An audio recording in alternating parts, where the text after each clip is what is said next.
रहल कोनो देवी धाम ना घूमल रहल। जब ओकर शादी ब्याह हो गई, ससुरैतिन बनल, अपना पति देव से कह दिया के सैया जी हमरा के राउर देवी धाम घुमाई। आ कहाँ घुमाई? महियर धाम, विंध्याचल धाम। मरद समझावता भोगत कर लो है भागोगे चाहिए। ओह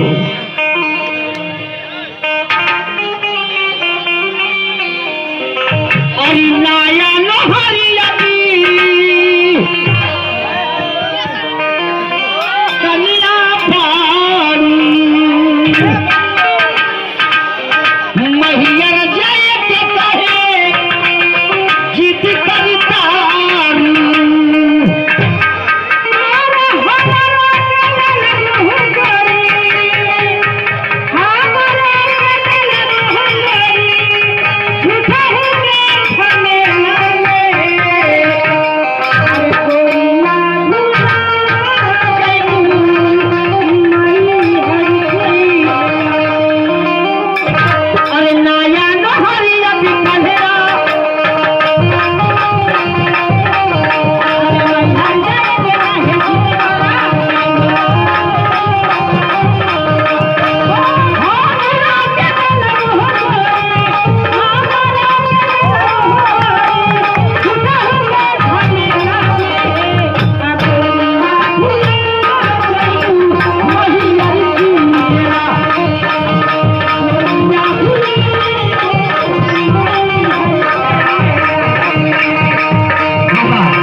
ये बाप है बड़े भैया, नाम तो नहीं बताए हैं, हजारों हजार रुपये के पुरस्कार देकर सम्मानित किए हैं। कहना है क्या?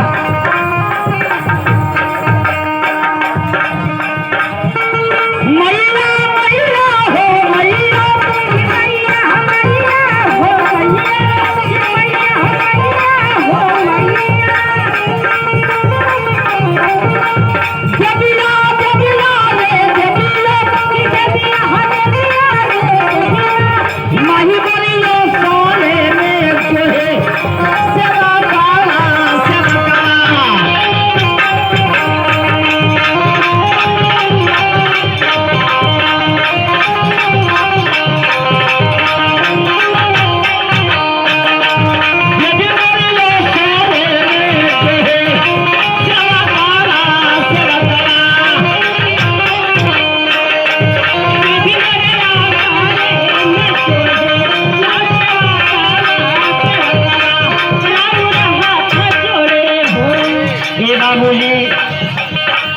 नवरात्रन का आखिरी दिन हो।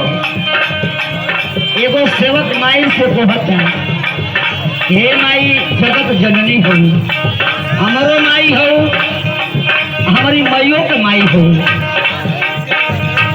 गाय की गोबर से लिपवा दे आंगन, चौका पड़ोले बा। माई के कहता का कहता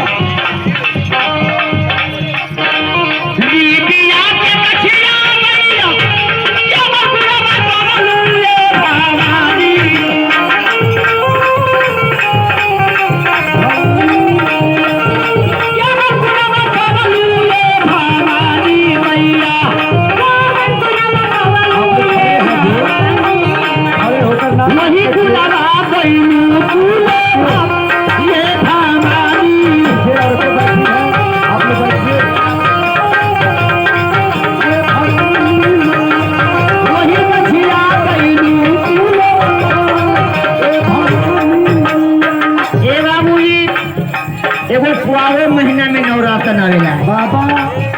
तो हमार मुनि भैया जो मंडली लेके आए हो पार्टी, माई के असरा लगो का झीरा झीरा